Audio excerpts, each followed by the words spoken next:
This channel does not promote any violent, harmful, or illegal activities. All content provided by this channel is meant for an educational purpose only. এই মুহূর্তে যে খবর দেব আপনাদেরকে, নিয়োগ দুর্নীতির প্রতিবাদে এসএসসি ভবন অভিযানকে কেন্দ্র করে ধুন্ধুমার পরিস্থিতি। এই মুহূর্তে ছবি দেখাবো, গ্রাউন্ড জিরোতে আমাদের প্রতিনিধিরা রয়েছেন। এই মুহূর্তে দেখাচ্ছি আপনাদেরকে সেই ছবিটা। ডিওয়াইএফআই ও এবিটি এর এসএসসি অভিযান ঘিরে তুলকালা।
এই মুহূর্তে আমাদের প্রতিনিধি কৌস্তব আমাদের সঙ্গে রয়েছেন, সরাসরি কৌস্তবের সঙ্গে কথা বলবো।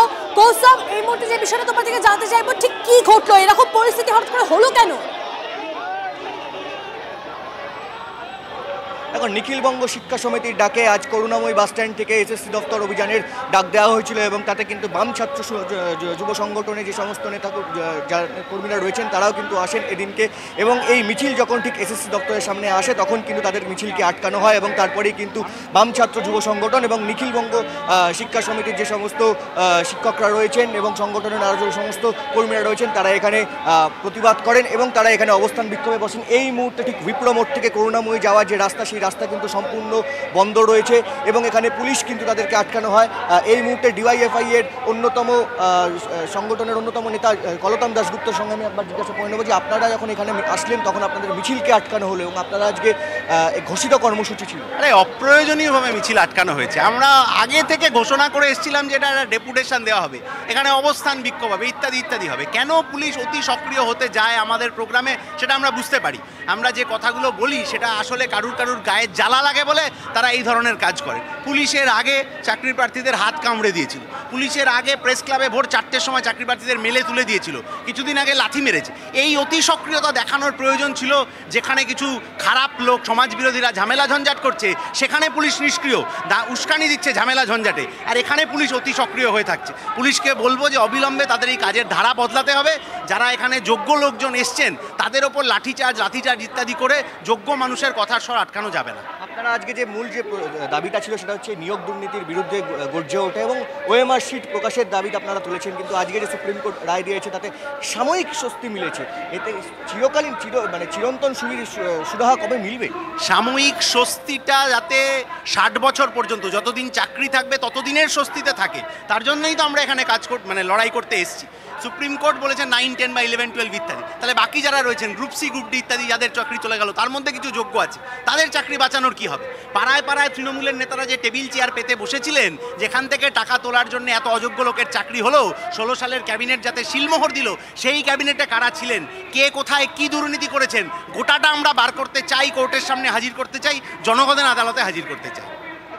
এই মুহূর্তে আমি ছবিটা দেখানোর চেষ্টা করব। ঠিক যে এসএসসি দপ্তরের সামনের ছবিটা তুমি দেখতে পাচ্ছ, এখানে রাস্তা কিন্তু কার্যত অবরুদ্ধ এবং সেই রাস্তা আটকে কিন্তু এই মুহূর্তে কিন্তু তারা বসে আছেন এবং তারা কিন্তু এই বিক্ষোভ চালিয়ে যাবেন যতক্ষণ না পর্যন্ত তাদের ডেপুটেশন জমা দেওয়ার যে কথা ছিল সেই ঘোষিত কর্মসূচি যতক্ষণ না পর্যন্ত সফল হবে ততক্ষণ পর্যন্ত তারা এই রাস্তা অবরোধ চালিয়ে যাবেন। এবং এই মুহূর্তে কিন্তু সেই ছবিটাই দেখা যাচ্ছে যে সমস্ত অর্থাৎ সংগঠনের প্রচুর যে নেতাকর্মীরা ছিলেন তারা কিন্তু এখানে রাস্তা আটকে অবরোধ করছেন। যে আপনারা আজকে এসেছিলেন এখানে এবং আপনাদের মিছিলকে আটকানো হলো এবং আপনাদের তো ঘোষিত কর্মসূচি ছিল। হ্যাঁ, আমাদের ঘোষিত কর্মসূচি ছিল, পুরো নিয়ম মাফিক আইন, কিন্তু আমাদের অন্যায়ভাবে আটকে দেওয়া হলো। বলতে চাই কি, পুলিশ এখানে আমাদের আটকায় এক ন্যায্য মিছিলকে, কিন্তু শিক্ষককে লাথি মারে, আর যারা ক্রিমিনাল তাদের দেখে ঘুমোয়, দাঙ্গাকে দেখলে তলায় ঢুকে পড়ে দৌড় দেয়। ঠিক ঠিক ধিক্কার, এই পুলিশকেই ধিক্কার। এসএফআই রাজ্য সম্পাদক দেবাঞ্জনদের সঙ্গে আমি একটু কথা বলে নেওয়ার চেষ্টা করবো। আপনারা যখন আজকে এখানে এলেন এবং আপনাদের মিছিলকে আটকানো হলো এবং আজকে সুপ্রিম কোর্টের যে রায় তাতে তো কিছুটা সাময়িক স্বস্তি, সব মিলিয়ে কি বলবেন? সুপ্রিম কোর্টের রায়টা স্থায়ী সমাধান নয়। যারা মানে এপ্রিলে চাকরি হারাচ্ছিল তারা ডিসেম্বরে চাকরি হারাবে। একাধিক অভিযোগ করে তারা আজকে আসেন ডেপুটেশন জমা দিতে, প্রাথমিকভাবে আসেন তারা, এমনটাই তারা জানাচ্ছেন। অবশ্যই কৌস্তব তুমি নজর রাখো। একদিকে আপনাদেরকে যে ছবিটা আমরা দেখাচ্ছি এসএসসি ভবন অভিযানের যে ছবি আপনাদেরকে দেখাচ্ছি, তার পাশাপাশি আরো একটা ছবি আপনাদের দেখাবো।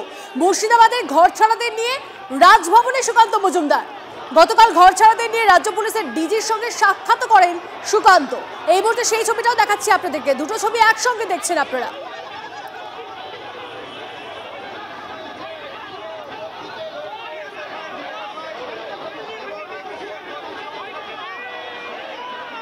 সৌরভ আমাদের প্রতিনিধি আমাদের সঙ্গে রয়েছে, সৌরভের সঙ্গে একটু কথা বলি এবং সৌরভের থেকে জানতে চাইবো যে এই মুহূর্তে সুকান্ত মজুমদার কোথায় রয়েছেন এবং ঘর ছাড়াদের নিয়ে তার ঠিক কি কি কর্মসূচি এই মুহূর্তে রয়েছে।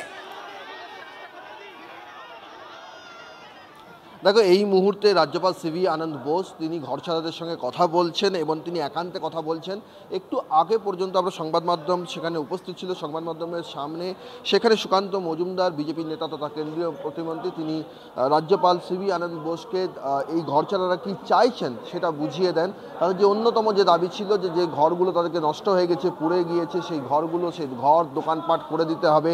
তারা স্থায়ী বিএসএফ ক্যাম্প চাইছেন, কারণ তাদের রাজ্য পুলিশের ওপর সেখানে ভরসা নেই এবং তারা চাইছেন যারা অভিযুক্ত তাদের যথোপযুক্ত শাস্তির ব্যবস্থা করতে হবে। সেই দাবি সনদি বিজেপি নেতা সুকান্ত মজুমদার তিনি ঘরছাড়াদের হয়ে রাজ্যপাল সিভি আনন্দ বোসের হাতে তুলে দেন। রাজ্যপাল সিভি আনন্দ বোস তিনি নিজেও বলেছেন যে গ্রাউন্ড জিরোয় তিনি কিন্তু পৌঁছে যাবেন এবং গ্রাউন্ড জিরোয় তিনি যাবেন। এবং তার আগে আমরা যদি ঘটনাক্রমটা দেখি যে গতকাল মুর্শিদাবাদের এই ধুলিয়ানের ঘরছাড়াদের নিয়ে প্রথমে সাংবাদিক বৈঠক, বিজেপির সদর কার্যালয় সেখান থেকে সাংবাদিক বৈঠক, বিজেপির কার্যালয় থেকে সাংবাদিক বৈঠক এবং সেখান থেকে শটান ভবানী ভবনে রাজ্য পুলিশের সদর কার্যালয় ডিজির রাজীব কুমারের সঙ্গে দেখা করার জন্য তাদেরকে নিয়ে পৌঁছে যান বিজেপি নেতা সুকান্ত মজুমদার। সেখানে 2.5 ঘন্টার মতো অবস্থান বিক্ষোভ, অবস্থানের পর ডিজি দেখা করেন, 10 মিনিটের বৈঠক, কিন্তু তাতে আশ্বস্ত নন ঘরছাড়ারা এবং এরপর তারা রাজ্যপালের কাছে দ্বারস্থ হয়েছেন, কারণ রাজ্যপাল সাংবিধানিক অভিভাবক এবং সেই জায়গা থেকে রাজ্যপালের কাছে রাজ্যপালের দ্বারস্থ হয়েছেন বিজেপি নেতা সুকান্ত মজুমদার এবং তার সঙ্গে রূপা গাঙ্গুলি রয়েছেন, তাপস রায় রয়েছেন, তমগ্ন ঘোষরা রয়েছেন। ঘরছাড়ারা নিজেদের যে বক্তব্য যে তারা কি পরিস্থিতির মধ্যে রয়েছেন, কিভাবে সেখানে ঘটনা সূত্রপাত হয়েছিল, সেই বিষয়গুলো রাজ্যপালকে এখন জানাচ্ছেন, সেই বিষয়গুলো তারা বলছেন। নজর রাখো সৌরভ, নজর রাখো, ধন্যবাদ। আর এখানে প্রবেশের আগে, রাজভবনে প্রবেশের আগে ঠিক কি বলেছিলেন সুকান্ত মজুমদার, সৌরভ আপনাদের। স্যাটিসফাই না, উনি তো বলতে পারেননি কিছু। আমার তো মনে হলো ডিজিপি কেমন যেন জড়ো ভরত, উনি নবান্নের আদেশ ছাড়া নড়তেও পারেন না, বাথরুমেও যেতে পারেন কিনা সন্দেহ আছে। না, উনি তো সাংবিধানের কাস্টোডিয়ান, তো স্বাভাবিক ওনার উপরেই ভরসা থাকবে, আর কার উপরে ভরসা করবো। রাজ্যপাল বলছেন গ্রাউন্ড জিরোতে যাবেন, তিনিও পরিস্থিতি খতিয়ে দেখবেন। দেখার দাবির জানিয়েছি আমরা। আমাদের যে চার্টার্ড অফ ডিমান্ড আছে সেই ডিমান্ডের মধ্যে ওয়ান অফ দ্য ডিমান্ড হচ্ছে উনি যেন অবশ্যই ভিজিটে যান এলাকায়, এবং সম্পূর্ণভাবে চেষ্টা জেলা প্রশাসনের তরফে করা হচ্ছে যে রিফিউজি ক্যাম্পটা আছে সেই রিফিউজি ক্যাম্পটাকে তুলে দেবার জন্য। এদেরকে বাড়িতে যাওয়ার কথা বলা হচ্ছে, তো এনারা খুব সাধারণ একটা প্রশ্ন করছে, আমাদের বাড়িটা কোথায়? বাড়িটা তো ভেঙে চুরমার বা জ্বালিয়ে দেওয়া হয়েছে, তো বাড়ি যদি না থাকে তো আমরা যাবো কোথায়? সংশোধিত ওয়াকফ আইনে এখনই কোনো হস্তক্ষেপ নয়, জবাব দিতে কেন্দ্রকে 7 দিন সময় দিল সুপ্রিম কোর্ট। পরবর্তী শুনানি পর্যন্ত ওয়াকফ সম্পত্তির চরিত্র বদল নয়, নির্দেশ দিল সুপ্রিম কোর্ট। 7 দিনের মধ্যে সংক্ষিপ্ত জবাব দেবে কেন্দ্র। পরবর্তী শুনানি পর্যন্ত ওয়াকফ বোর্ডে কোনো নিয়োগ হবে না, জানিয়ে দিলেন সলিসিটর জেনারেল। মে মাসে পরবর্তী শুনানি। আরও একবার আপনাদেরকে জানিয়ে রাখি, সংশোধিত ওয়াকফ আইনে এখনই কোনো হস্তক্ষেপ নয়, জবাব দিতে কেন্দ্রকে 7 দিন সময় দিল সুপ্রিম কোর্ট। পরবর্তী শুনানি পর্যন্ত ওয়াকফ সম্পত্তির চরিত্র বদল নয়, নির্দেশ দিল সুপ্রিম কোর্ট। 7 দিনের মধ্যে সংক্ষিপ্ত জবাব দেবে কেন্দ্র। পরবর্তী শুনানি পর্যন্ত ওয়াকফ বোর্ডে কোনো নিয়োগ হবে না, জানিয়ে দিলেন সলিসিটর জেনারেল। নিয়োগ দুর্নীতির প্রতিবাদে এসএসসি ভবন অভিযানকে কেন্দ্র করে ধুন্ধুমার। ডিওয়াইএফআই ও এবিটির এসএসসি ভবন অভিযান ঘিরে তুলকালাম পরিস্থিতি, পুলিশের সঙ্গে ধস্তাধস্তি, রাস্তায় বসে বিক্ষোভ। এই মুহূর্তে সেই ছবি আপনাদেরকে দেখাচ্ছি। কৌস্তব আমাদের প্রতিনিধি আমাদের সঙ্গে রয়েছেন। কৌস্তব, কি চলছে সেখানে? দেখো এই মুহূর্তে এই ছবিটা দেখানোর চেষ্টা করবো, তাতে কিন্তু সেই অবস্থান বিক্ষোভ চলছে এবং এই মুহূর্তে কিন্তু রাস্তা আটকে কিন্তু সেই অবস্থান বিক্ষোভ চালিয়ে যাচ্ছেন। এবং দেখো অন্যতম নেত্রী তিনি মীনাক্ষী মুখোপাধ্যায় তিনি কিন্তু এখানে অবস্থান বিক্ষোভ করছেন। আমি একবার জেনে নেওয়ার চেষ্টা করবো যে মীনাক্ষীদি, আজকে আপনাদের ঘোষিত কর্মসূচি ছিল কিন্তু পুলিশ এখানে আপনাদেরকে আটকে দিল, কি বলবেন এবং কতক্ষণ এই অবস্থান বিক্ষোভ চালাবেন আপনারা? মমতা ব্যানার্জি যা বলেছে পুলিশ তাই করছে। মমতা ব্যানার্জির পুলিশ দাঙ্গা আটকাতে পারে না, আন্দোলনকে দমানোর জন্য কাজ করে। আপনাদের তো ঘোষিত কর্মসূচি ছিল, তারপরেও আপনাদের এই মিছিলকে আটকানো হলো এবং আপনার ডেপুটেশন জমা দেওয়ার কথা ছিল। পুলিশরা কি নিজেদের ইচ্ছা মতো কাজ করছে? যদি নিজেদের ইচ্ছা মতো কাজ করছে তাহলে খুব সাবধান। বেশ, বোঝা যাচ্ছে। কৌস্তব, তুমি নজর রাখো। ধন্যবাদ।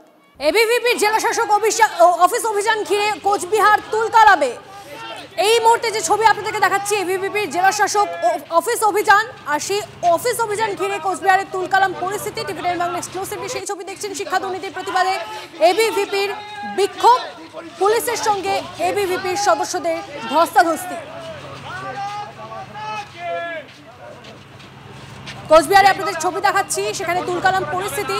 কোচবিহারে এবিভিপির কর্মসূচিতে ধুন্ধুমার, শিক্ষা দুর্নীতির প্রতিবাদে এবিভিপির বিক্ষোভ। সুমন কল্যাণ আমাদের প্রতিনিধি আমাদের সঙ্গে রয়েছেন। সুমন কল্যাণ, এই মুহূর্তে কি চলছে সেখানে? দেখো, এবিভিপির পূর্ব নির্ধারিত কর্মসূচি ছিল, সব জায়গাতেই হচ্ছে, কোচবিহারে আজকে ছিল এবং এবিভিপির এই কর্মসূচিকে ঘিরে কিন্তু সাজো সাজো রব ছিল প্রশাসনের মধ্যে। সকাল থেকে কিছুক্ষণ আগে যখন মিছিল আসে তাদেরকে কিন্তু আটকানো হয় এবং তাদেরকে সেখান থেকে জোরে টেনে হেঁচড়ে কিন্তু সেখান থেকে নিয়ে চলে যাওয়া হয়, এমনই কিন্তু অভিযোগ করছেন। এবং এবিভিপির যেটা বক্তব্য যে প্রশাসন ভয় পেয়েছে, তাদেরকে অগণতান্ত্রিক ভাবে এইভাবে আটকাচ্ছে এবং গ্রেপ্তার করছে, ফলে সব মিলিয়ে কিন্তু পুলিশের সঙ্গে একটা খন্ড যুদ্ধের মতো পরিস্থিতি তৈরি হয়েছে, এটা কিন্তু বলাই যায়। তবে পরিস্থিতি এই মুহূর্তে পুলিশের নিয়ন্ত্রণেই রয়েছে। তবে যে ঘটনাকে নিয়ে কেন্দ্র করে আজকের এই ঘটনা, যে আন্দোলন, এটা কিন্তু সেই চাকরি চুরি নিয়ে যে অভিযোগ, সে তার বিষয়েই কিন্তু আজকে তারা এটা করেছেন এবং এই মুহূর্তে কিন্তু নজর রাখো সুমন কল্যাণ, অনেক ধন্যবাদ।